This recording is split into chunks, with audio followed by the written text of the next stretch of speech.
남편과 상간녀가 제 침대에서 그 짓거리를 하고 있었습니다. 불륜 현장에서 친정엄마와 저를 남편이 보며 뻔뻔하게 한마디 했습니다. 돈 많은데 천한 너랑 왜 살아? 젓갈 냄새나 풍기는 여자랑은 이제 격이 안 맞아서 못 살겠어. 남편이 뻔뻔하게 침대에서 이혼 서류를 제 얼굴에 집어 던지며 뱉은 말이었습니다. 제가 10년을 새벽 3시에 일어나 고생해서 만든 제 반찬 공장이 대박 나자마자 남편은 제 돈으로 새파랗게 어린 젊은 마트 여직원과 불륜을 저지르고 저를 쫓아내려 했습니다. 심지어 상간녀는 우리 집 비밀번호를 누르고 들어와 한평생 고생한 굳은 살이 박힌 제 손을 들고 사람 손이야, 나무 껍질이야? 라며 수많은 사람 앞에서 조롱했어요. 하지만 그 두 사람은 꿈에도 몰랐습니다. 평생 시장 바닥에서 앞치마만 두르고 살았던 제 친정어머니가 어떤 무서운 칼을 쥐고 있는지 말입니다. 남편과 불륜녀가 그 짓을 하던 곳에 친정엄마는 찾아가서 엄마의 등 뒤에 서 있던 누군가를 불렀습니다. 그 순간 침대에 같이 있던 남편과 상간녀는 거품 물고 그 자리에 쓰러져 버렸습니다. 도대체 친정어머니가 대동하고 나타난 그 남자는 누구였을까요? 어떻게 친정엄마의 그 한마디에 남편이 목숨처럼 여기던 화려한 성공이 하루아침에 쑥대밭이 되었을까요? 지금부터 남편과 상간녀의 더러운 아랫도리가 어떻게 찢겨나가고 인생이 개박살 났는지 낱낱이 들려드리겠습니다. 제 억울함이 풀리도록 사연 시작 전 구독, 좋아요와 함께 어디서 보고 계신지 댓글로 남겨주세요. 그 따뜻한 마음이 여러분 가정과 자녀에게 큰 복으로 되돌아옵니다. 사연 시작합니다. 지금 제 앞에는 저를 천한년이라며 무참히 짓밟던 그 뻔뻔한 남편이 지금은 제발 한 번만 살려달라고 자기가 미쳤었다고 벌벌 떨고 있네요. 안녕하세요. 저는 올해 39, 매일 새벽에 서늘한 공기에 섞인 매캐한 멸치 똥냄새를 맡으며 살아온 반찬 만드는 여자 오선주입니다. 29살의 저는 돈이 될 만한 미천이라곤 쥐뿔도 없는 가난한 여자였습니다. 재래시장 차가운 좌판에서 평생을 바친 친정어머니 문경아 여사에게 어깨너머로 물려받은 손맛 하나가 가진 전부였어요. 초창기 3년은 그야말로 뼈골이 빠지는 지독한 가난과의 싸움이었습니다. 플라스틱 반찬통 하나를 팔아봐야 겨우 1,000원이 남을까 말까 한 구멍가게 수준이었으니까요. 인건비를 아끼려면 제 몸을 갈아 넣는 수밖에 없었습니다. 저는 매일 새벽 3시면 어김없이 눈을 떴어요. 한겨울에도 가스비를 아끼느라 뜨거운 물을 틀지 못해 얼음장처럼 차가운 물에 맨손을 담그고 산더미 같은 콩나물 뿌리를 하나하나 다듬었습니다. 손가락 끝에 감각이 완전히 사라질 때까지 불 앞에서 연기를 마시며 멸치를 볶았고 독한 고춧가루를 듬뿍 넣은 젓갈을 맨손으로 팍팍 묻히며 하루를 보냈죠. 그래도 그 시절 남편은 퇴근길에 파김치가 되어 주저앉은 저를 등 뒤에서 따뜻하게 꽉 끌어안아 주었습니다. 우리 마누라 진짜 고생 많다. 손이 이게 뭐야? 내가 뼈가 부서지도록 영업 뛰어서 꼭 외제차 태워주고 사모님 소리 듣게 해줄게. 그 다정한 한마디에 굳은 살 박인 손바닥의 통증도 눈 녹듯 스르르 사라지는 것 같더라고요. 제가 땀 흘려 만든 반찬이 통에서 맛있게 익어가는 냄새를 맡으며 우리 부부는 서로 의지해서 이 끔찍한 가난만 벗어나면 평생 눈물 흘릴 일 없이 행복할 줄로만 알았습니다. 그렇게 이빨을 꽉 깨물고 버티던 어느 봄날이었습니다. 드디어 우리 부부에게 하늘이 도운 기적 같은 일이 넝쿨째 굴러들어왔어요. 동네 마트만 전전하며 푼돈을 만지던 우리 공장에 전국에 지점을 둔 거대한 대형마트의 납품 계약이 덜컥 성사된 겁니다. 대기업 매대 한가운데 우리가 만든 반찬이 깔리게 된 거죠. 매출이 하루아침에 10배 가까이 껑충 뛰던 그날, 남편은 계약서를 쥐고 바닥에 주저앉아 엉엉 짐승처럼 우렁차게 울었습니다.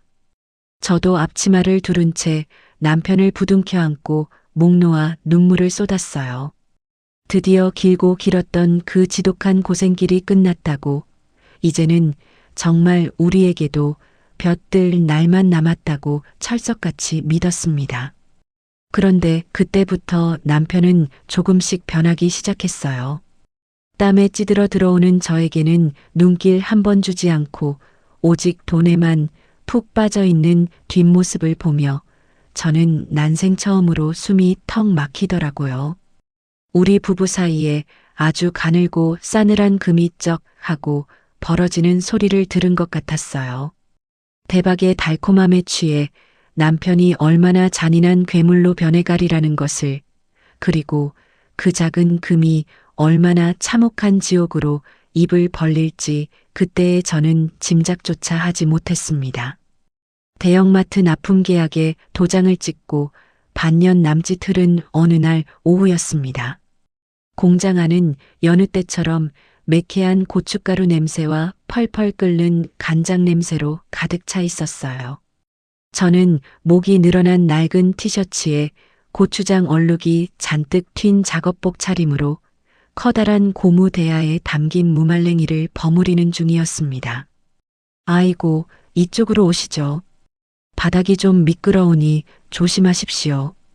갑자기 공장 철문이 열리더니 한껏 들뜬 남편의 목소리가 들려왔습니다. 고개를 들어보니 남편이 정장을 쫙 빼입은 새파랗게 젊은 여자 하나를 사무실 쪽으로 깍듯이 모시고 들어오는 참이었어요. 윤기가 흐르는 단발머리에 굽 높은 구두를 신은 마트 구매팀 직원 임가희였습니다. 임가희는 코끝을 찡그리며 손부채질을 하더니 무말랭이를 버무리다 말고 엉거주춤 서 있는 저를 위아래로 훑어보았습니다. 어머, 냄새. 저분이 사모님이세요? 임가희가 남편의 귀에 대고 속삭이듯 묻고는 짧게 킥킥 웃었습니다. 그 웃음 끝에 묻어난 아하는 한 글자 속에 얼마나 지독한 멸시가 담겨 있는지 같은 여자로서 저는 단번에 알아챌 수 있었어요. 마치 길바닥에 더러운 오물을 쳐다보는 듯한 그 눈빛에 제 얼굴이 순식간에 화끈하게 달아올랐습니다. 그날 밤 퇴근한 남편은 식탁에 마주 앉자마자 저에게 일방적인 통보를 날렸습니다. 당신, 내일부터는 공장에 나오지 마. 집에서 살림이나 해. 갑작스러운 말에 저는 들고 있던 숟가락을 탁 내려놓았습니다. 그게 무슨 소리야? 내가 매일 새벽마다 간을 맞추고 반찬을 만들어야 공장이 돌아가는데 나보고 나오지 말라니. 제 항의에 남편은 짜증스럽다는 듯 미간을 팍 찌푸렸습니다. 당신 그동안 뼈 빠지게 고생했잖아. 이제 돈도 벌리는데 집에서 사모님 소리 들으면서 우아하게 쉬어. 내가 다 알아서 편하게 해주려는데 왜 그렇게 예민하게 받아들여? 위해주는 척 매끄럽게 포장한 말이었지만 제 속마음은 차갑게 식어내렸어요. 고춧가루 묻은 앞치마를 두르고 젓갈 냄새를 풍기는 저를 자기 성공의 흠집을 내는 창피한 존재로 여긴다는 걸 모를 리 없었죠. 반찬 맛을 낸 건 온전히 제 손이었건만 얄팍한 성공의 단물은 혼자 독차지하고 저를 부엌 밖으로 치워버리려는 속셈이 훤히 보였습니다.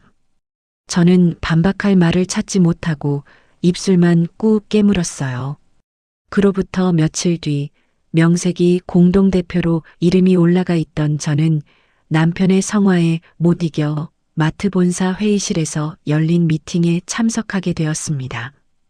회의실에는 마트 관계자들이 길쭉한 테이블에 둘러앉아 있었고 눈부신 조명 아래 빳빳한 서류들이 오갔습니다. 회의가 중간쯤 진행되었을 때 반찬 레시피의 차별성을 묻는 질문이 나왔어요. 저는 용기를 내어 마이크를 앞으로 당기고 젓갈의 숙성 과정에 대해 설명하려 입을 뗐습니다. 바로 그 순간이었습니다. 남편이 갑자기 손뼉을 짝 치며 제 말을 뚝 끊어버리더라고요. 아이고, 우리 집사람은 그런 복잡한 거 물어봐야 아는 게 하나도 없습니다. 남편은 회의실 사람들을 빙 둘러보며 호탕하게 웃음을 터뜨렸습니다. 그냥 부엌대기예요. 힘쓰고 주방에서 요리나 할 줄 알지. 골치 아프게 머리 쓰는 일이나 사업적인 건 다 제가 알아서 하죠. 부엌대기. 그 세 글자가 마이크를 타고 회의실의 차가운 공기를 갈랐습니다. 사람들은 어색하게 시선을 피하며 작게 킥킥거렸고 임가인은 아예 대놓고 비웃음을 흘렸어요. 제 심장이 발밑으로 쿵 하고 무너져 내리는 것 같았습니다. 숨이 턱 막히고 얼굴에 피가 확 몰려 도무지 고개를 들 수가 없더라고요. 저는 화를 내서 상을 엎지도 못하고 그저 테이블 밑으로 제 거칠고 굳은 살 박인 두 손을 덜덜 떨며 꽉 맞아봤습니다. 손톱이 손바닥 살을 파고들어 핏방울이 맺힐 것처럼 아렸지만 마음의 상처에 비하면 아무것도 아니었어요. 그 치욕스러운 순간 회의실 맨 끝자리에 팔짱을 낀 채 가만히 앉아있던 한 중년 남자와 눈이 마주쳤습니다. 본사 신선식품 팀장 한도영이었어요. 남편이 자기 실력으로 대단한 계약을 따낸 양 허풍을 떠는 동안 다른 사람들은 모두 남편에게 장단을 맞추며 웃고 떠들었습니다. 하지만 한도영만은 달랐어요.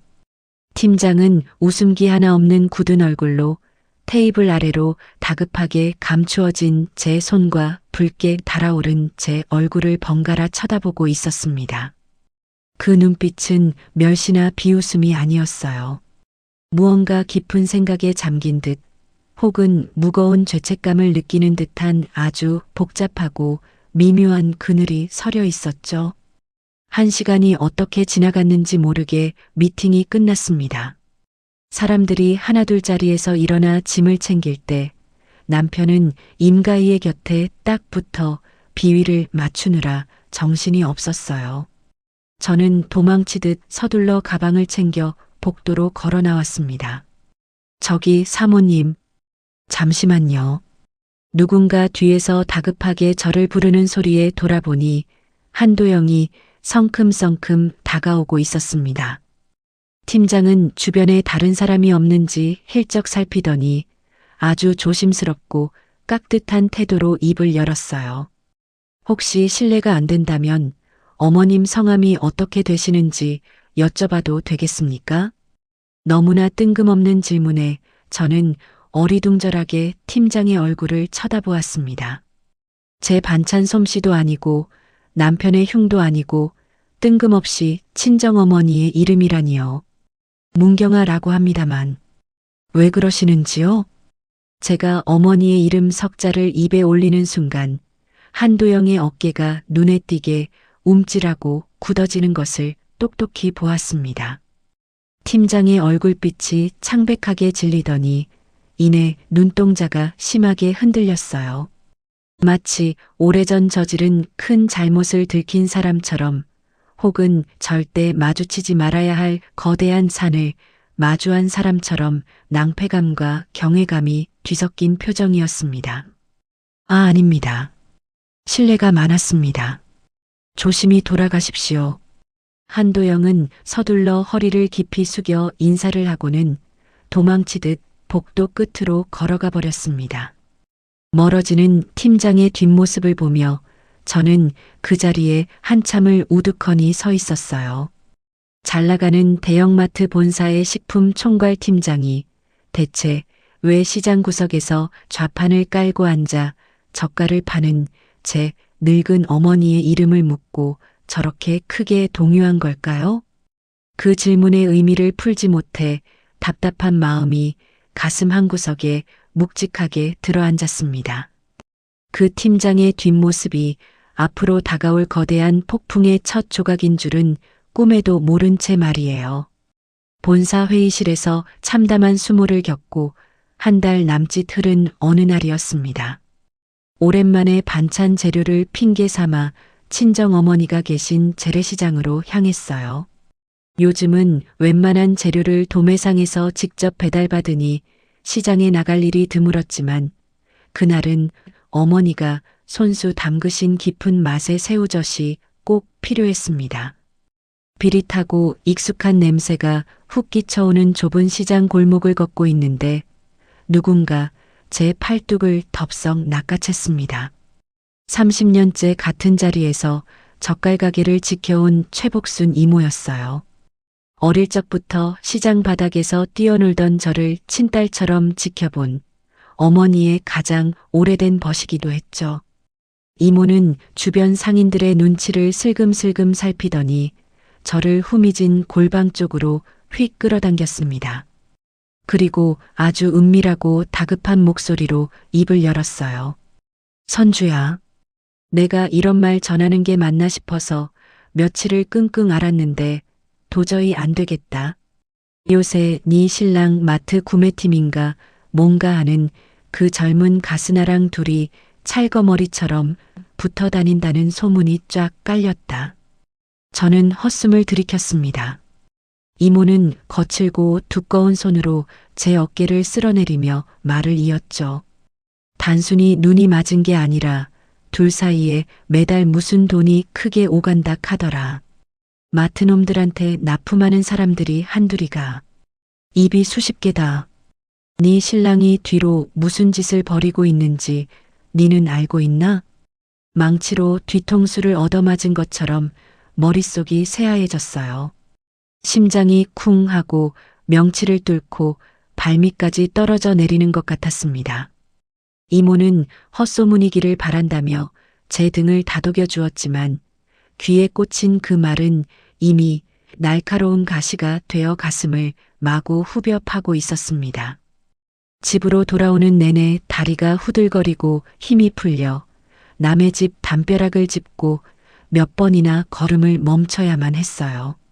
아닐 거라고 그저 악의적인 소문일 뿐이라고 수백 번 고개를 저었지만 제 마음 한구석에서는 이미 불길하고 축축한 확신이 곰팡이처럼 피어나고 있었죠. 그날 밤이었습니다. 코를 골며 잠든 남편이 몸을 뒤척이다가 침대 밑으로 휴대폰을 툭 떨어뜨렸어요. 바닥에 떨어진 폰 화면이 환하게 켜지며 알림음이 울렸습니다. 화면 정중앙에 뜬 발신자는 임가희였어요. 저는 숨을 멈추고 그 짧은 문자 메시지 한 줄을 읽어 내려갔습니다. 오빠, 이번 달 것도 잊지 않고 준비됐지? 팀장님 라인 확실하게 관리해야 되니까 일정 맞추자. 저는 그 자리에 얼어붙은 채 눈조차 깜빡일 수 없었습니다. 문장을 속으로 10번, 20번 곱씹어 읽었어요. 숨이 막히고 손끝이 파르르 떨려와 바닥에 놓인 휴대폰을 주워들 엄두조차 나지 않았습니다. 이번 달 것도 준비됐느냐니 대체 매달 무슨 짓을 꾸미고 있었던 걸까요? 팀장 라인을 관리한다는 건 또 무슨 끔찍한 뒷거래를 말하는 건지 도무지 짐작이 가지 않아 가슴이 미어질 듯 답답했습니다. 다음 날 아침 저는 밤새 뜬 눈으로 지새운 핏발선 눈을 감추고 아무 일도 없는 척 묵묵히 아침 밥상을 차렸습니다. 숟가락을 들 생각도 하지 못하고 빈 국그릇만 너클 잃고 쳐다보고 있었죠. 아침부터 사람 짜증나게 왜 그렇게 넋을 빼고 있어? 사모님 소리 듣게 해줬으면 정신 좀 차리고 격에 맞게 굴어. 남편은 신경질적으로 찌개를 떠먹으며 핀잔을 쏟아냈습니다. 저는 대꾸조차 하지 못한 채 분노와 배신감으로 덜덜 떨리는 두 손을 차가운 식탁 아래로 깊숙이 숨겼어요. 저 입을 찢어버리고 싶은 충동을 이가 부러져라 깨물며 참아내야만 했죠. 그날 오후 새우젓을 가지러 다시 친정시장에 들렀습니다. 어머니 옆에 쪼그려 앉아 무심한 척 아주 지나가는 말투로 슬쩍 여쭈어 보았어요. 엄마, 혹시 엄마 옛날에 장사하면서 마트 본사 쪽에 알던 사람 있어? 커다란 스텐통에 붉은 새우젓을 꾹꾹 눌러 담으시던 어머니의 투박한 손이 허공에서 아주 잠깐 멈칫했습니다. 1초도 안 되는 찰나였지만 젓갈을 퍼담던 그 리드미컬한 손놀림이 분명하게 툭 끊겼어요. 이내 어머니는 아무 일 없다는 듯 다시 주걱을 움직이며 덤덤하게 대답하셨습니다. 시장에서 평생 젓갈 팔았는데 오가는 사람이야 많았지. 옛날에 몇 사람 알긴 했다만 갑자기 그건 왜 묻냐? 무슨 일 있나? 저는 급히 고개를 저으며 얼버무렸지만 방금 전 어머니의 허공에 멈췄던 그 굳은 손이 이상하게도 머릿속에서 떠나질 않더라고요. 무거운 발걸음으로 시장 골목을 빠져나오려는데 저만치서 최복순 이모가 앞치마에 손을 닦으며 배웅을 나왔습니다. 이모는 제 귓가에 입을 바짝 대고 알 듯 모를 듯한 묘한 말을 툭 흘렸어요. 선준이는 아직도 잘 모르제? 니네 엄마 평생 시장 바닥에 쪼그려 앉아 있으니까 남들 눈엔 그저 불쌍한 젓갈 할매로 보이겠지만 보통 노인네가 아니다. 니 엄마. 그게 대체 무슨 뜻이냐고 다급하게 소매를 붙잡고 캐물으려 했지만 이모는 의미심장한 미소만 지은 채 서둘러 가게 안으로 쏙 들어가 버렸습니다. 남편과 임가의 사이에 오가는 더러운 뒷돈, 그리고 평생을 시장 좌판에서만 보낸 줄 알았던 어머니의 알 수 없는 침묵. 제 가슴 속에는 도무지 풀리지 않는 두 개의 거대한 수수께끼가 시한폭탄처럼 째깍거리고 있었습니다. 머지않아 이 폭탄이 어떻게 터져버릴지 그때는 정말 상상조차 할 수 없었어요. 남편의 휴대폰에서 그 끔찍한 문자를 확인한 지 보름쯤 지난 어느 서늘한 저녁이었습니다. 무거운 몸을 이끌고 현관문을 열고 들어서니 차가운 거실 식탁 위에 서류 한 뭉치가 덩그러니 놓여 있었어요. 남편 배도우는 소파에 비스듬히 기대 앉아 담배를 뻐끔뻐끔 피우고 있었습니다. 저를 쳐다보는 남편의 눈빛은 마치 길가의 벌레를 내려다보는 것처럼 한없이 오만하고 차가웠죠. 도장 찍어. 질질 끌지 말고 깔끔하게 끝내자. 집이랑 공장은 다 내 명의로 되어 있으니까 넌 몸만 나가면 돼. 남편이 재떨이에 담뱃재를 탁탁 털며 무심하게 내뱉었습니다. 그 서류는 이혼 합의서였어요. 머릿속이 하얗게 비워지면서 억울함이 목끝까지 치밀어 올랐습니다. 제가 매일 새벽 이 손이 부르트도록 반찬을 만들어 키운 공장인데 몸만 나가라니요. 저는 떨리는 주먹을 꽉 쥐고 따져 물었습니다. 이 공장이 어떻게 세워진 건지 잊었느냐고, 내 피땀이 다 들어간 곳이라고 소리쳤어요. 제 항의에 남편은 코웃음을 치며 비아냥거렸습니다. 피땀 좋아하네. 그거 다 니네 엄마한테 배운 거 아니냐? 천한 개 천한 짓 하는 거지. 나 이제 대졸에 세련된 여자랑 살 거다. 너처럼 매일 손에 물집 잡히고 젓갈 냄새나 푹푹 풍기는 여자는 이제 내 격에 안 맞아. 천한 개 천한 짓을 한다니. 평생 가족을 위해 희생한 제 어머니와 저의 삶을 통째로 진흙탕에 처박는 날카로운 막말이었습니다. 가슴이 갈기갈기 찢어지는 것 같아 숨을 제대로 쉴 수가 없었어요. 바로 그때였습니다. 초인종 소리도 없이 우리 집 현관문 비밀번호가 삑삑삑 눌리더니 문이 활짝 열렸어요. 구두 굽소리를 또각또각 내며 거실로 당당하게 걸어 들어온 사람은 다름 아닌 임가희였습니다. 임가희는 남의 집 거실을 제 안방인 양 휙휙 둘러보더니 인상을 팍 찡그렸습니다. 아휴, 이 집은 인테리어를 싹 다 바꿔야겠네. 구석구석 젓갈 냄새가 배서 도저히 못 살겠어. 그러더니 벽에 걸려있던 제 낡은 앞치마를 손가락으로 콕 짚으며 저를 향해 셀쭉 웃었습니다. 사모님, 짐 싸서 나가실 때 저 앞치마는 꼭 챙겨가세요. 제가 들어오면 여긴 이제 저런 촌스러운 거 걸어둘 데 없거든요. 참 나쁜 뜻으로 한 말은 아니에요.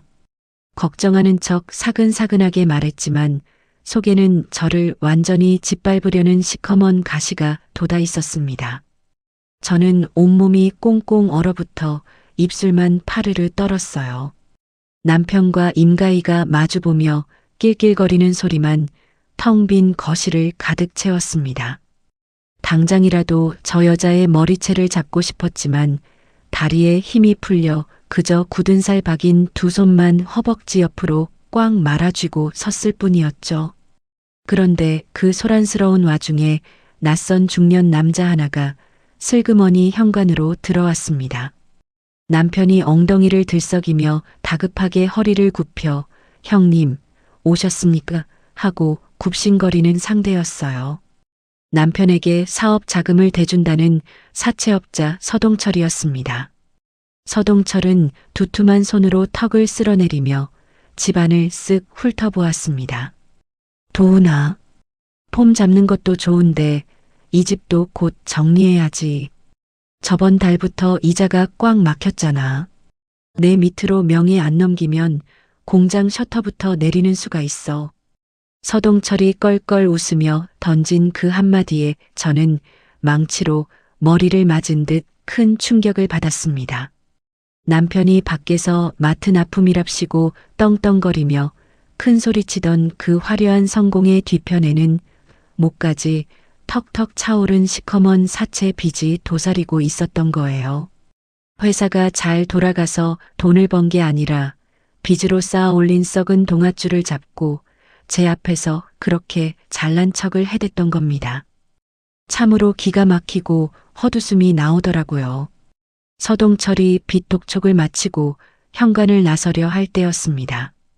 저는 그 남자가 문을 열며 임가희를 향해 아주 은밀하고도 끈적한 눈빛을 보내는 것을 똑똑히 목격했어요. 임가희 역시 짧게 고개를 끄덕이며 입꼬리를 말아 올렸습니다. 두 사람이 남편 몰래 무언가 더러운 수작을 맞추고 있다는 끔찍한 정황이 제 두 눈에 생생하게 박히는 순간이었죠. 세 사람이 우르르 집을 빠져나가고 텅 빈 거실에는 저 혼자 덩그러니 남았습니다. 다리에 힘이 풀려 차가운 바닥에 털썩 주저앉았어요. 한참을 벽에 기대 가쁜 숨을 몰아쉬다가 흐트러진 소파 쿠션을 무심코 정리하려던 참이었습니다. 임가희가 깔고 앉았던 소파 틈새에서 손바닥만 한 작은 가죽 수첩 하나가 툭 떨어졌습니다. 급하게 일어서느라 흘리고 간 물건이 분명했어요. 저는 떨리는 손으로 그 수첩을 주워 페이지를 넘겼습니다. 수첩 안에는 날짜와 금액이 빼곡하게 아주 세밀하게 적혀 있었어요. 매달 남편의 이름 옆으로 수백만 원씩 오간 돈의 흐름이 한눈에 쫙 펼쳐지는 뒷거래 장부였습니다. 심장이 미친 듯이 방망이질 쳤어요. 그리고 장부 맨 앞장, 가장 또렷한 글씨로 적힌 이름 석자가 제 시선을 강렬하게 사로잡았습니다. 한도영. 얼마 전 마트 본사 회의실에서 제 굳은 살 박인 손을 유심히 바라보며 어머니의 이름을 조심스레 묻던 바로 그 신선식품 팀장이었습니다. 부엌댁이라고 조롱받으며 쫓겨날 뻔했던 제 거친 손에 오만한 저들의 판을 완전히 뒤집어버릴 결정적인 무기가 쥐어진 순간이었어요. 이 작은 장부가 어떻게 저들의 목줄을 옥죄게 될지 차가운 거실 한가운데서 저는 처음으로 입술을 깨물며 서늘한 반격을 다짐했습니다. 소파 틈에서 발견한 장부를 덜덜 떨리는 손으로 부여잡고 뜬 눈으로 밤을 꼬박 새웠습니다. 이튿날 새벽동이 트기가 무섭게 저는 그 길로 곧장 친정어머니가 계신 시장으로 달려갔어요. 아직 상인들이 문을 열기도 전인 이른 아침이었습니다. 좌판에 앉아 물을 다듬고 계시던 어머니 앞에 저는 말없이 두 권의 수첩을 나란히 내려놓았어요. 하나는 어젯밤 구매팀 직원이 흘리고 간 더러운 뒷거래 장부였고, 다른 하나는 10년 전 반찬 공장 개업식 날 어머니가 제게 쥐어주셨던 바로 그 낡은 가죽 수첩이었죠. 처음엔 그저 억울하고 기가 막힌 제 속사정을 누구에게라도 하소연하고 싶어 찾아간 길이었습니다. 그런데 장부를 찬찬히 넘겨보시던 어머니의 시선이 맨 앞장에 적힌 한도영이라는 이름 석자 위에서 딱 멈추더라고요. 어머니는 한참 동안이나 묵묵히 그 이름을 들여다보셨습니다. 이윽고 주름진 손으로 장부를 덮으며 아주 조용히 입을 여셨어요. 선주야, 니네 그 조그만 공장이 대체 무슨 수로 그 콧대 높은 대형마트 본사에 납품을 들어갔는지 아냐? 저는 눈을 둥그렇게 떴습니다. 당연히 남편이 밤낮 없이 굽신거리며 영업을 뛰어서 따낸 결과인 줄로만 알고 있었으니까요. 제 대답에 어머니는 희미하게 웃으시더니 당신의 그해진 낡은 수첩을 제 앞으로 쓱 밀어주셨습니다. 10년 전 제가 건어물상 연락처일 뿐이라고 착각해 서랍에 처박아 두었던 그 수첩이었죠. 어머니는 뭉툭한 손가락으로 누렇게 바랜 종이 위의 이름들을 하나하나 짚어가며 그들의 진짜 정체를 밝혀주셨어요. 이 사람은 그 마트 본사 식품 총괄이사고, 요 밑에 이 사람은 김치 총괄 바이어다. 순간 제 머릿속이 새하얗게 비워졌습니다. 평생을 시장 바닥에 쪼그려 앉아 비린내 나는 앞치마만 두르고 사신 줄 알았던 제 어머니가 실은 30년 동안 그 거대한 대형마트 전국 지점에 김치와 젓갈 원료를 독점으로 대온 숨은 납품 실세였던 거예요. 남편이 자기의 눈부신 능력이라며 동네방네 큰소리치고 저를 무시하던 그 어마어마한 계약이 사실은 제 어머니가 30년간 피땀으로 쌓아 올린 철옹성 같은 신용 위에 거저 얹혀 있었다는 진실이 온몸으로 찌릿하게 밀려들었죠. 어머니는 굳어버린 제 얼굴을 보시더니 이번엔 뒷거래 장부에 적힌 팀장의 이름을 손끝으로 톡톡 치셨습니다. 그리고 이 사람, 30년 전 이 시장 바닥에 기어들어와서 내 밑에서 처음 젓갈 떼는 법을 배워간 청년이었다. 어머니의 입에서 나온 사연은 참으로 기가 막혔습니다. 젊은 시절 물건값을 몽땅 떼먹고 야반도주했던 그 가난한 청년을 어머니가 경찰에 고발하지 않고 끝까지 눈 감아주셨대요. 심지어 다시 장사를 할 수 있게 미천까지 대주며 일으켜 세워주셨다는 거예요. 그 은혜를 입은 청년이 지금은 바로 그 마트의 콧대 높은 팀장이 되어 있었던 거죠. 본사 회의실에서 그 사람이 왜 뜬금없이 제 어머니의 이름을 물었는지, 왜 저를 보며 그토록 죄스럽고 복잡한 그늘을 띄었는지 흩어져 있던 모든 조각이 완벽하게 하나로 맞아떨어졌습니다.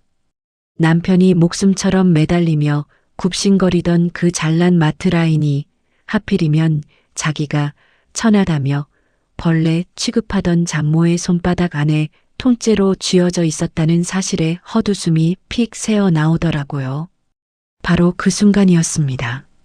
저는 제가 10년 넘게 그토록 창피해하고 숨기고 싶어 하던 제 손을 가만히 내려다보았어요. 비린내가 배고 굳은 살이 흉하게 박인 이 손이, 그리고 이 냄새가 사실은 제 어머니에게서 고스란히 이어받은 세상에서 가장 단단하고 위대한 뿌리였음을 태어나서 처음으로 뼛속 깊이 깨달았습니다. 저는 늘 겉옷 소매 안으로 움츠려 감추기만 했던 두 손을 처음으로 활짝 펴서 어머니 앞에 당당히 내밀어 보였어요. 어머니는 거칠고 굳은 살 박인 당신의 두 손으로 똑같이 상처투성이인 제 손을 아주 꽉 마주 잡아주셨습니다. 울지 마라, 내 새끼. 이 애미가 아직 이 시장 바닥에서 안 죽었다. 어머니의 투박한 손바닥에서 전해지는 그 뜨거운 온기에 가슴이 벅차올랐습니다. 그동안 부엌대기 취급을 받으며 무기력하게 당하기만 하던 제 마음이 처음으로 수세에서 공세로 꼿꼿하게 돌아서는 것을 느낄 수 있었죠. 어머니는 제 어깨를 단단히 쥐시며 단호하게 당부하셨습니다.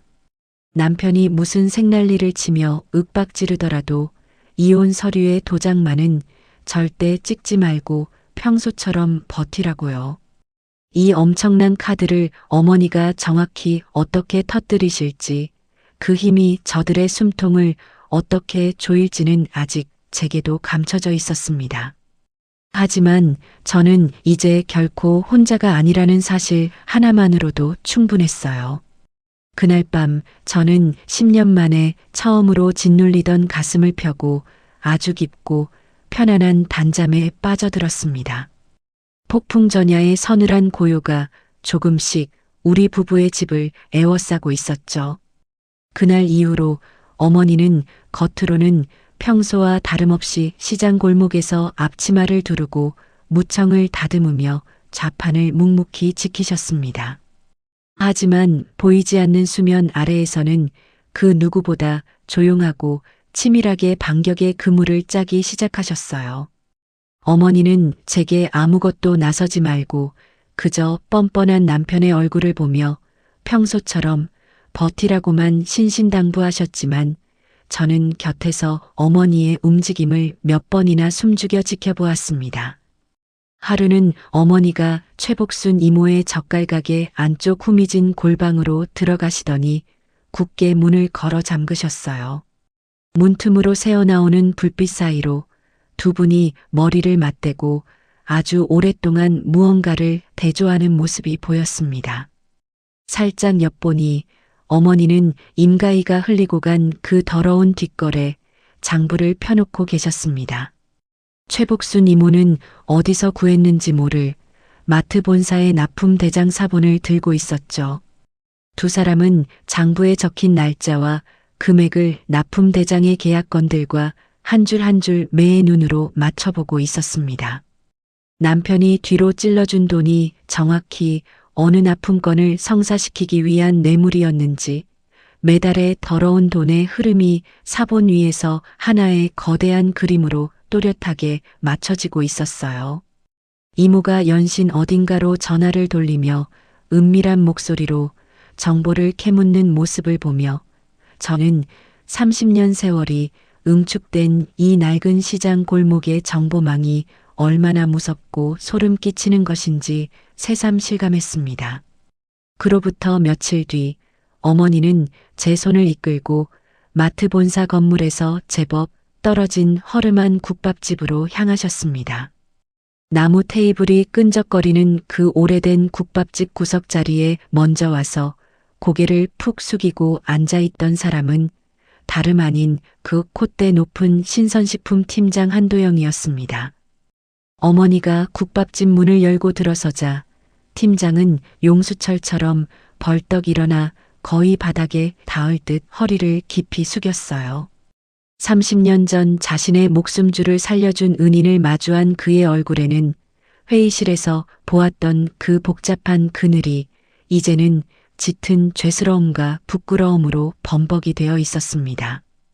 어머니는 뚝배기가 끓고 있는 테이블 위로 수첩 사본을 조용히 그러나 아주 묵직하게 밀어 놓으셨어요. 30년 전 빚을 내놓으라고 여기 부른 게 아니다. 네 밑에 직원년이 무슨 짓을 벌이고 다니는지 그리고 옳은 게 무엇인지 내 회사 감사팀이 똑똑히 알아야 하지 않겠냐? 어머니의 차분한 음성에 팀장의 어깨가 크게 한번 흔들렸습니다. 그는 사본을 뚫어질 듯 내려다보며 한참을 망설였어요. 자기 부서의 비리를 고발하면 팀장인 자신에게도 엄청난 불똥이 튈 게 뻔했으니까요. 눈앞의 실적과 자신의 자리를 지킬 것인가 아니면 30년 묵은 빚을 갚고 양심의 편에 설 것인가. 그 치열한 저울질이 그의 일그러진 얼굴에 고스란히 드러나더라고요. 침묵이 펄펄 끓는 국밥의 김처럼 탁자 위를 무겁게 맴도는 동안 저는 덜덜 떨리는 팀장의 손끝만 뚫어질 듯 바라보았습니다. 이윽고 팀장은 깊은 한숨을 아주 길게 내쉬더니 테이블 위에 놓인 사본을 조용히 집어 자기 가방 안으로 깊숙이 밀어 넣었어요. 당장의 알량한 실적이 아니라 오랜 은혜와 양심의 편에 서기로 그가 마침내 결단을 내린 순간이었습니다. 집으로 돌아오는 버스 안에서 어머니는 제 손등을 토닥이며 다시 한번 못을 박으셨어요. 이제 정말 며칠 안 남았으니 남편이 아무리 발악하며 윽박질러도 이혼 서류에 도장만은 꾹 참고 절대 찍어주지 말라고 말이죠. 마침 그 무렵 대박의 달콤함에 취해 눈이 뒤집힌 남편은 새로운 납품 품목이 추가되었다며 공장 마당에서 성대한 잔치를 벌일 계획을 세우고 있었습니다. 마트 관계자들과 동네 거래처 사람들을 몽땅 불러 모아 자신의 성공을 한껏 과시하려는 천박한 속셈이었죠. 남편은 퇴근하자마자 저에게 그 잔치에 무조건 나와서 인사를 하라고 일방적으로 통보했습니다. 그 말을 듣는 순간 저는 직감적으로 알 수 있었어요. 그 자리는 저를 사람들 앞에서 망신 주고 완전히 깔아뭉개서 제가 제 발로 이혼 서류에 도장을 찍고 나가떨어지게 만들려는 치밀한 함정이라는 것을요. 그날 밤 남편은 또다시 이혼 서류를 제 코앞에 들이밀며 소리를 질렀습니다. 야, 도대체 언제까지 이럴 건데? 꼴 보기 싫으니까 빨리 찍고 나가라고. 하지만 저는 예전처럼 움츠러들거나 울면서 매달리지 않았습니다. 오히려 소파에서 천천히 일어나 남편의 눈을 아주 똑바로 마주 보았어요. 제 싸늘하고 꼿꼿한 눈빛에 남편은 아주 잠깐 흠칫 놀라는 기색이었습니다. 하지만 이내 코웃음을 치며 비아냥거리더라고요. 독한 년. 그래봤자 시장 바닥 반찬 장수 딸년이 뭘 어쩔 건데. 자신이 파놓은 그 화려한 잔치 마당이 도리어 자신의 목을 매달 무시무시한 단두대가 될 것이라는 사실을 남편은 꿈에도 짐작하지 못한 채 안방으로 쿵 소리를 내며 들어가 버렸습니다. 곧 들이닥칠 파멸의 그림자는 모른 채 말이죠. 국밥집에서 한도영 팀장에게 장부 사본을 넘기고 열흘쯤 지난 유난히 볕이 따갑던 토요일 오후였습니다. 공장 앞마당에는 돼지머리가 놓인 커다란 잔치상이 떡하니 차려져 있었고 천막 아래로는 출장 뷔페 음식 냄새가 진동을 했어요. 마당은 벌써 마트 관계자들과 동네 거래처 사장들로 북적이고 있었습니다. 정장을 쫙 빼입은 남편 배도은과 미용실에서 머리까지 세팅하고 온 임가희가 나란히 서서 싱글벙글 웃으며 손님들을 맞이하고 있었죠. 누가 봐도 두 사람이 이 공장의 주인이자 다정한 안주인 행세를 하고 있었습니다. 저는 어머니가 신신당부하신 대로 폭풍전야의 섬뜩한 고요처럼 아무 감정도 없는 무표정한 얼굴을 한 채 마당 한쪽 구석에 조용히 서 있었습니다. 사람들이 술잔을 기울이며 흥이 오를 무렵 남편이 마이크를 집어들고 단상 앞으로 나섰습니다. 마이크를 툭툭 치며 시선을 집중시킨 그는 입가에 비열한 미소를 띤 채 구석에 선 저를 손가락으로 정확히 가리켰어요. 자, 다들 주목해 주십시오. 저기 저 구석에 서 있는 저 사람이 제 곧 전처가 될 사람입니다. 남편의 입을 타고 나온 조롱 섞인 목소리가 스피커를 찢을 듯 마당 전체에 쩌렁쩌렁 울려 퍼졌습니다. 잔뜩 달아올랐던 분위기가 순식간에 찬물을 끼얹은 듯 싸해졌어요. 옛날 구멍가게 시절엔 손맛이 좀 좋았는지 몰라도 대형마트 납품하는 사장 마누라가 되기엔 너무 촌스럽고 격이 떨어져서 제가 사업을 키울 수가 없더라고요. 남편은 마치 헌 신발을 내다버린다는 듯 가볍게 손사래를 쳤습니다. 그리고는 옆에 서 있던 임가희의 허리에 보란 듯이 손을 두르며 덧붙였어요. 앞으로 우리 공장 안주인은 여기 있는 이 능력 있고 세련된 임가의 씨입니다. 저 여자는 그냥 불쌍해서 오늘 밥이나 한 끼 먹고 가라고 부른 겁니다. 사람들이 당황한 듯 서로 눈치만 보며 억지로 마른 박수를 쳤습니다. 수십 명의 시선이 제게 꽂히자 뺨이 찢어질 듯 화끈거렸지만 저는 입술을 꽉 깨물고 그 자리에 돌부처처럼 꼿꼿하게 버티고 섰습니다. 그때 사람들의 시선을 한 몸에 받은 임가희가 또각또각 구두 소리를 내며 제 코앞까지 다가왔어요. 그녀는 갑자기 제 손목을 거칠게 낚아채더니 사람들이 다 볼 수 있게 허공으로 번쩍 치켜들었습니다. 아휴, 다들 이 손 좀 보세요. 이게 도대체 사람 손이에요? 아니면 말라 비틀어진 나무 껍질이에요? 임가희가 제 손을 흔들며 깔깔거리고 웃어댔습니다. 명색이 맡은 아픔하는 사장 사모님 손이 이렇게 흉측해서야 부끄러워서 어디 사람들 앞에 명함이나 내밀겠어요? 수준 떨어지게. 그러니까 이제 눈치껏 이런 데 나타나지 마시고 조용히 짐 싸서 나가세요. 반짝이는 매니큐어를 곱게 칠한 그녀의 하얗고 매끄러운 손과 여기저기 갈라지고 붉은 굳은 살이 흉측하게 박인 제 손이 허공에 나란히 들려 있었습니다. 모여있던 사람들 사이에서 결국 참지 못한 비웃음이 와르르 터져나왔어요. 수치심에 얼굴이 시뻘겋게 달아올랐고 심장이 터질 것 같았습니다. 하지만 이상하게도 저는 붙잡힌 손을 뿌리치거나 뒤로 감추지 않았습니다. 예전 같았으면 쥐구멍에라도 숨고 싶어 손을 소매 안으로 구겨 넣었겠지만 이번엔 오히려 그 거친 손을 허공에 그대로 둔 채 임가희를 똑바로 내려다보았어요. 제 마음 깊은 곳에서 아주 서늘하고 단단한 평온이 차오르고 있었거든요. 이 거친 손이 그리고 제 어머니의 낡은 수첩이 잠시 뒤 저 오만한 인간들의 숨통을 어떻게 끊어놓을지 똑똑히 알고 있었으니까요. 제가 반항조차 하지 않자 재미가 없어졌는지 임가희는 쯧 하고 혀를 차며 제 손목을 툭 놔버렸습니다. 말기 알아들었으면 이제 그만 찌그러져 있으세요. 그녀가 저를 향해 경멸 어린 쐐기를 박는 바로 그 순간이었습니다. 마당 저쪽 끝 굳게 닫혀있던 커다란 철제 대문이 끼익 소리를 내며 천천히 열렸습니다. 열린 대문 사이로 누군가 아주 묵직한 걸음걸이로 걸어 들어오고 있었어요.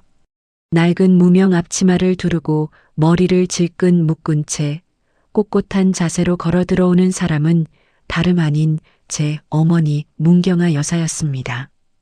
그리고 어머니의 등 뒤로는 검은 정장을 반듯하게 차려입고 서류 가방을 든 남자 대여섯 명이 그림자처럼 조용히 뒤따르고 있었죠. 그 남자들 틈에는 얼굴이 흑빛으로 굳어버린 한도영 팀장도 섞여 있었습니다. 술기운에 취해 허풍을 떨던 남편도 저를 짓밟고 의기양양하게 서 있던 임가희도 아직 대문 쪽에서 밀려오는 그 거대한 파도를 보지 못한 채 낄낄거리고 있었습니다. 저는 허공에 덩그러니 남겨진 제 거친 손을 가만히 내려다보았습니다. 잔치상을 뒤엎을 준비는 모두 끝났어요.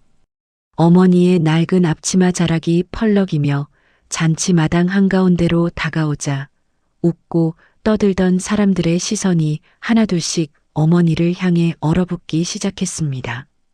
화려했던 잔치 마당의 공기가 순식간에 차갑게 식어가고 있었죠. 잔치 마당 한복판, 사람들의 시선이 쏠리며 웅성거리는 소리가 잦아들 무렵이었습니다.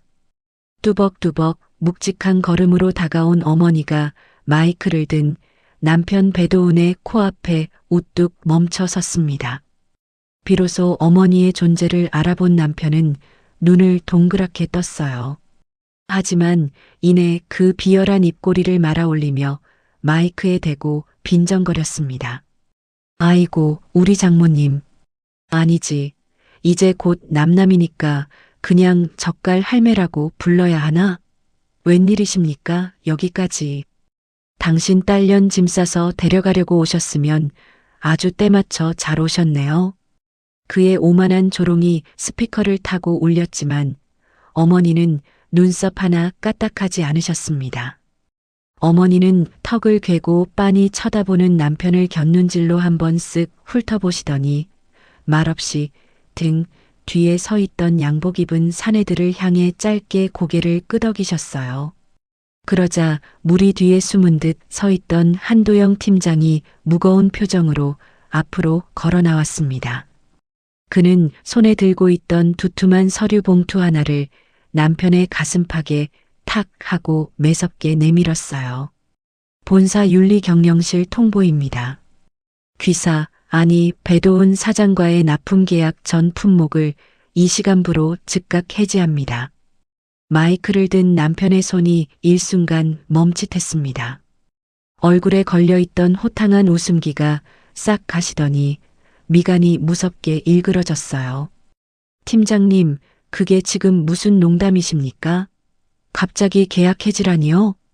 한도영 팀장은 차가운 눈으로 남편을 내려다보며 얼음장 같은 목소리로 담담하게 덧붙였습니다.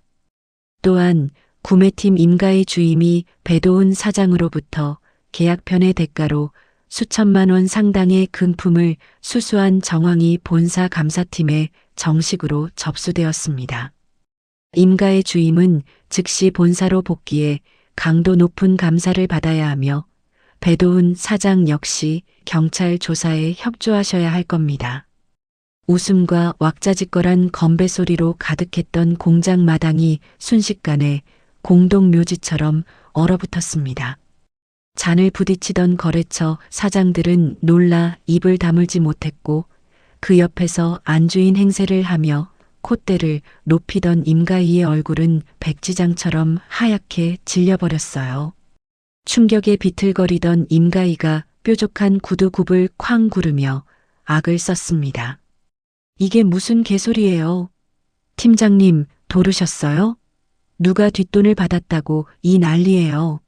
증거 있어요? 증거 내놔봐요. 그녀가 핏대를 세우며 발악하는 바로 그 순간이었습니다. 여태 묵묵히 서 계시던 어머니가 낡은 앞치마 깊숙한 주머니에서 꼬깃꼬깃한 수첩 사본 뭉치를 꺼내셨어요. 그리고는 그것을 임가희의 눈앞에 휙 흔들어 보이셨습니다. 증거, 여기 있다. 이 천박한 년아. 어머니의 입에서 나온 묵직한 한마디에 임가희는 흠칫 뒤로 물러섰습니다. 이거 네가 우리 딸내미 집 소파 구석에 흘리고 간 장부다. 이 날짜, 이 돈 액수, 내가 본사 납품 장부 사본이랑 3일 밤낮을 맞춰봤다. 한 푼도 안 틀리고 딱딱 맞아떨어지더구나. 어머니의 칼날 같은 말씀에 임가희의 동공이 미친 듯이 흔들렸습니다. 입술을 덜덜 떨며 사본을 확인한 그녀는 무언가에 다리를 베인 사람처럼 그 자리에 털썩 주저앉아 버렸어요. 뒤늦게 사태가 어떻게 돌아가는지 파악한 남편은 허둥지둥 마이크를 내동댕이 쳤습니다. 장모님이 어떻게 본사 장부를 아니, 팀장님, 이 노인네가 대체 무슨 수로 대기업 장부를 확인한다는 겁니까? 남편이 침을 튀기며 발악하자 평생 시장 바닥에서 낮은 목소리로만 말씀하시던 어머니가 난생 처음으로 마당이 쩌렁쩌렁 울리도록 호통을 치셨습니다. 이 등신 같은 놈아, 네가 굽신거리며 납품 들어간 그 마트 김치 코너랑 반찬 코너, 원료를 30년간 누가 댄 줄 아냐? 바로 이 앞치마 두르고 젓갈 팔던 늙은이다. 그 천둥 같은 호통에 마당에 모여있던 모든 사람이 일제히 숨을 들이켰습니다. 네가 밤낮으로 대단한 인맥이랍시고 하자되던 그 본사 라인, 그거 전부 내 손바닥 안에 있었다. 넌 그저 내 딸내미가 새벽마다 손이 부르트도록 만든 반찬 솜씨에 내가 30년간 피땀으로 쌓아 올린 신용을 거저 주워 먹은 것뿐이야. 어머니는 부들부들 떠는 남편의 코앞까지 다가가 그의 눈을 꿰뚫을 듯 무섭게 쏘아보셨습니다. 저를 가리켜 머리가 빈 부엌대기라 부르고 그 모든 계약이 온전히 자기만의 대단한 사업 수완이라고 떵떵거리던 남편이었습니다. 그런데 그가 목숨처럼 떠받들던 그 빛나는 성공이 실은 그가 그토록 벌레 취급하던 장모와 아내에게서 통째로 빌려 쓴 허울뿐인 가짜였다는 진실이 수십 명의 사람들 앞에서 남김없이 발가벗겨지는 통쾌한 순간이었어요. 어머니는 마지막으로 허리가 꺾인 채 주저앉은 남편을 향해 조용하지만 아주 치명적인 쐐기를 박으셨습니다. 내 딸이 촌스럽다고? 반찬 냄새가 나서 격이 안 맞는다고? 똑똑히 들어라. 네가 밖에서 어깨에 힘주고 다녔던 그 잘난 격, 그거 전부 내 딸 덕에 빌려 쓴 거다. 그 묵직한 한마디에 남편의 두 다리가 완전히 풀려버렸습니다. 그는 잔치상이 차려진 흙바닥 위로 무릎을 꿇고 풀썩 쓰러지듯 주저앉았어요. 모든 것이 무너져 내린 남편은 그제야 기어이 어머니의 낡은 앞치마 자락을 부여잡았습니다. 제발 한 번만 눈 감아 달라고 자신이 미쳤었다고 흙바닥에 얼굴을 비비며 짐승처럼 울부짖었죠. 어머니는 남편이 움켜쥔 앞치마 자락을 차갑게 탁 쳐내셨습니다. 이 앞치마가 그렇게 우습고 더러워 보이더냐. 그 짧은 한마디를 끝으로 어머니는 뒤를 돌아 꼿꼿하게 걸음을 옮기셨습니다. 혼비백산한 마트 관계자들과 동네 사람들이 서둘러 자리를 뜨기 시작하면서 왁자지껄하고 화려했던 그 잘난 잔치 마당은 순식간에 썰렁한 폐허로 변해버렸습니다. 저는 마당 한가운데에 서서 불과 10분 전까지 제 굳은 살 박인 손을 나무 껍질이라 조롱하던 임가희가 흙바닥에 주저앉아 엉엉 우는 꼴을 내려다보았습니다. 부엌대기라 불리며 구석에 찌그러져 있던 여자가 이제는 저 잘난 인간들이 감히 쳐다보지도 못할 자리에 어머니와 나란히 서서 그들의 몰락을 지켜보고 있었죠. 뼛속까지 시원한 바람이 가슴을 관통하고 지나갔습니다. 잔치판이 쑥대밭으로 변하고 마트 납품 계약이 줄줄이 끊긴 뒤 두 달이라는 시간이 쏜살같이 흘렀습니다. 모든 것을 잃은 전 남편의 공장은 결국 두 달을 채 버티지 못하고 처참하게 무너져 내렸어요. 저는 그 무너짐의 과정을 곁에서 또 시장 상인들의 입을 통해 낱낱이 전해 들었습니다. 하루는 최복순 이모가 저를 찾아와 숨 넘어갈 듯 다급하게 소식을 전해주더라고요. 선주야, 네 전 신랑 공장 완전히 넘어갔다. 사채업자 서동철이가 밀린 이자 핑계대고 공장 부지랑 살던 아파트까지 통째로 꿀꺽 삼켜버렸단다. 매출로 떵떵거리던 배도운의 그 화려한 성공이 실은 사채업자의 고리대금 위에 아슬아슬하게 얹혀 있었을 뿐이라는 게 쫄딱 망하고 나서야 훤히 드러난 거죠. 이모의 시장 정보망을 통해 기가 막힌 사연도 더 알게 되었습니다. 서동철이 임가희와 뒤로 짜고 배도운이 바친 뒷돈의 일부를 지들끼리 몰래 나눠 챙겼다는 정황까지 마트 감사팀에 싹 다 넘어갔다는 거예요. 파면당한 임가희는 경찰 조사를 받게 되자마자 전 남편의 전화번호를 매정하게 차단해 버렸대요. 이익이 사라지자 사랑이라 부르던 것도 먼지처럼 증발해 버린 거예요. 애초에 돈줄만 보고 들러붙었던 철저하게 계산기만 두드리던 여자였던 겁니다. 이모는 임가희가 벌써 다른 돈 많은 남자를 물어서 꼬리치고 다닌다며 혀를 끌끌 찼어요. 이혼 서류 정리가 모두 끝나고 법원에 다녀온 그날 오후 저는 마지막으로 남은 제 개인 짐을 챙길 것이 있어 우연히 공장 앞을 지나가게 되었습니다. 기익 소리와 함께 반쯤 내려진 낡은 공장 셔터 앞에 며칠은 씻지 못한 처참한 몰골에 배도운이 쭈그리고 앉아 있었어요. 저를 발견한 배도운은 네 발로 기다시피 기어오더니 제 발치에 덥석 무릎을 꿇고 바짓단을 생명줄처럼 꽉 붙들었습니다. 여보, 선주야. 내가 진짜 미쳤었어. 장모님한테 제발 말씀 좀 잘 드려서 마트 계약 한 번만 다시 살려달라고 해줘. 나 진짜 죽을 것 같아. 배도우는 눈물 콧물을 쏟으며 처절하게 흐느꼈습니다. 예전에 제 물집 잡힌 손을 더러운 걸레 쪼가리 취급하며 툭툭 걷어차던 바로 그 건방진 손이 이제는 제 옷자락에 대롱대롱 매달려 떨어지지 못하고 있었죠. 참으로 기가 막히고 얄궂은 일이었어요. 벌레 보듯 저를 깔아뭉개던 잘난 인간이 이제는 두 손을 싹싹 비비며 흙바닥을 박박 기고 있었으니까요. 저는 엎드린 인간을 한참 동안 말없이 차갑게 내려다보았습니다. 그리고 저를 꽉 붙든 그 더러운 손에서 제 옷자락을 아주 조용하고 단호하게 빼냈어요.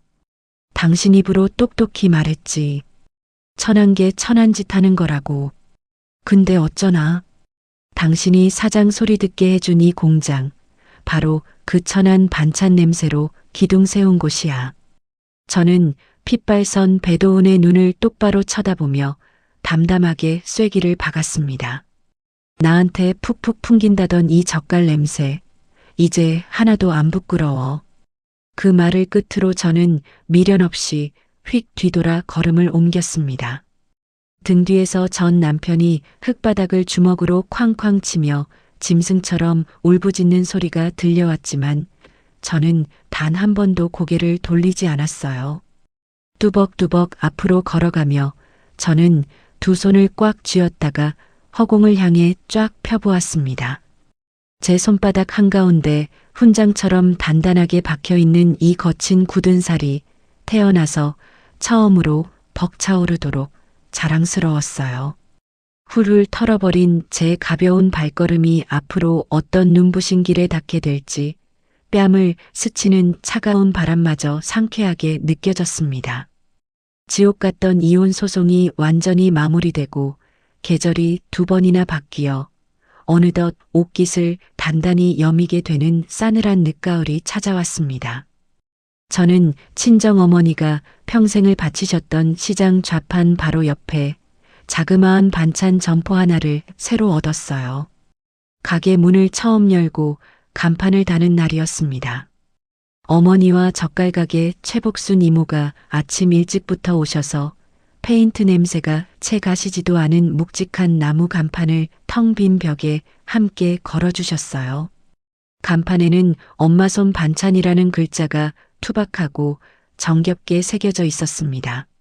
30년 전 어머니가 처음 시장에 내걸었던 바로 그 이름을 이제는 제가 온전히 이어받아 새롭게 시작하게 된 것이죠. 첫 장사를 시작하는 아침, 저는 새벽부터 커다란 가마솥에 시래기국을 한가득 끓였습니다.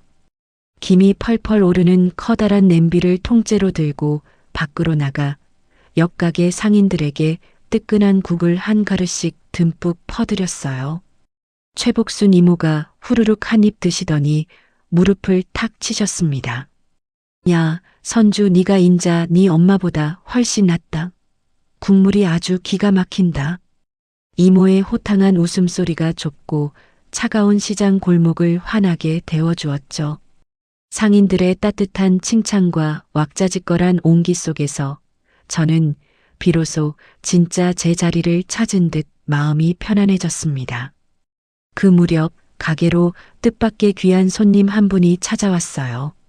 정장을 깔끔하게 차려입은 대형마트 본사의 한도영 팀장이 직접 저희 좁은 점포로 걸음을 한 것이었습니다. 팀장은 어머니의 젓갈 원료를 정식으로 다시 계약하면서 아주 조심스럽고 정중한 태도로 새로운 서류 하나를 제 앞으로 내밀었습니다. 오선주 사장님, 사장님이 직접 만드신 반찬들도 저희 마트 전 지점에 정식으로 입점시키고 싶습니다. 이번 계약은 다른 누구도 아닌 오롯이 사장님 이름 석자가 들어간 단독 계약입니다. 제 이름 석자로 들어가는 계약이라는 말에 저는 건네받은 빳빳한 계약서를 한참 동안이나 말없이 내려다보았어요. 전 남편 배도훈에게 머리 빈 부엌대기라 불리며 회의실 테이블 밑으로 거친 손을 꽁꽁 감추어야만 했던 상처투성이 여자가 이제는 당당히 자기 이름으로 그 거대한 마트에 입성하게 된 겁니다.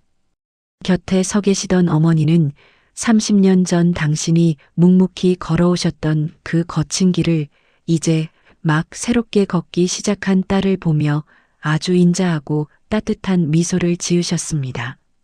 시장 상인들의 입을 타고 넘어오는 소식통에 따르면 전 남편과 얽혔던 그 악질적인 인간들은 아주 철저하게 바닥으로 내동댕이 쳐졌다고 합니다.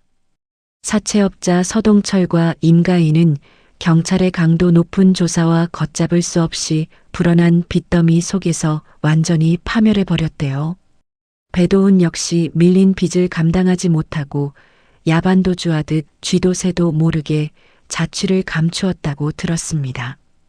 애초에 제 손맛과 어머니의 신용을 훔쳐다 억지로 껴입었던 그 화려한 껍데기들은 진짜 주인이 사라지자 한낱 먼지처럼 허무하게 흩어져 버린 거예요. 저는 이제 밖에서 사람들을 만날 때면 겉옷 소매 안으로 제 손을 우겨 넣어 숨기지 않습니다.